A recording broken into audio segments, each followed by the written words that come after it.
हरेक फाइल खोलिन्छ। अब जति अट्याक गर्नु छ बरु मलाई नै अट्याक गर्नु होला, नो प्रब्लम।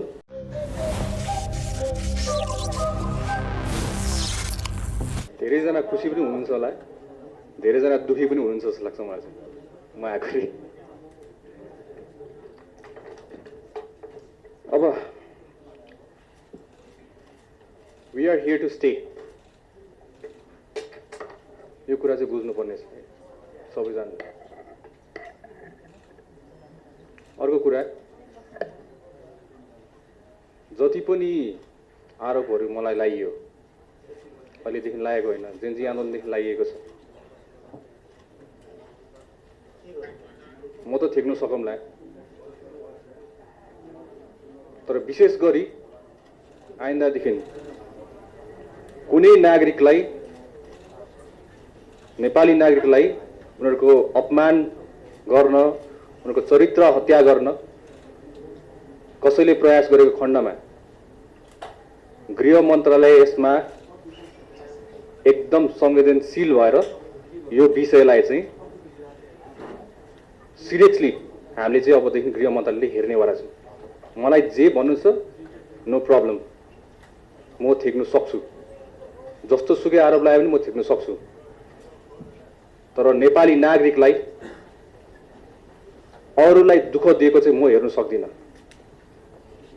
विशेष गरी हाम्रो चेलीहरूलाई, नेपालकी छोरीहरूलाई जुन तरिकाले उहाँहरूको चरित्र हत्या गरिन्छ त्यसमा गृह मन्त्रालय एकदम सिरियस हुन्छ। सो आइन्दादेखि यस्तो हाम्रो समाजमा यस्तो खालको प्रवृत्ति नरहोस्। जति अट्याक गर्नु छ बरु मलाई नै अट्याक गर्नु होला, नो प्रब्लम। तथ्यको आधारमा हुनु पर्यो, तोडमोड गर्नु भएन। र मिडिया ट्रायलको नाममा कसैले आत्महत्या गर्नु नपरोस् हाम्रो देशमा आइन्दादेखि। आज विशेष गरी हामीले लगभग 4वटा निर्णय गरेका छौँ। इट्स भेरी सिरियस र म हजुरलाई आज पढेर सुनाउनेवाला छु।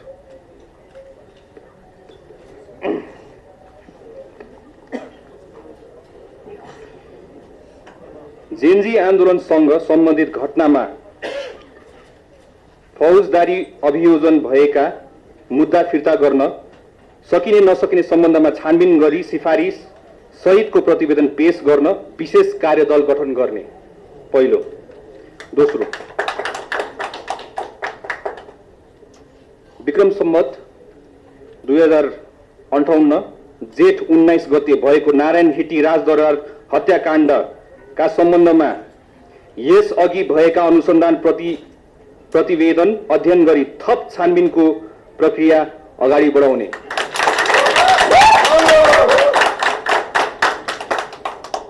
गृह मन्त्रालय र सुरक्षा निकायबाट संवेदनशील सूचना चुहावटको घटना हुन नदिन सूक्ष्म निगरानी गरी कारबाही गर्न सुरक्षा निकायमा sensitive information vigilance team SIVT गठन गर्ने।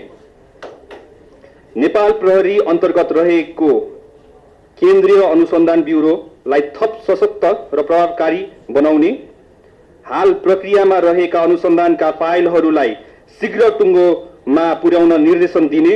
ब्युरोमा रहेका जघन्य आर्थिक सङ्गठित अपराध लगायतका गम्भीर प्रकृतिका मुद्दा अनुसन्धान गर्न ब्युरोमा मुद्दाको प्रकृति अनुरूप विशिष्टीकृत समूह स्पेशलाइज टिम गठन गर्ने।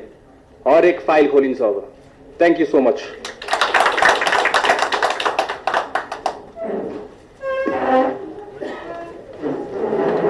सबैलाई धन्यवाद सहित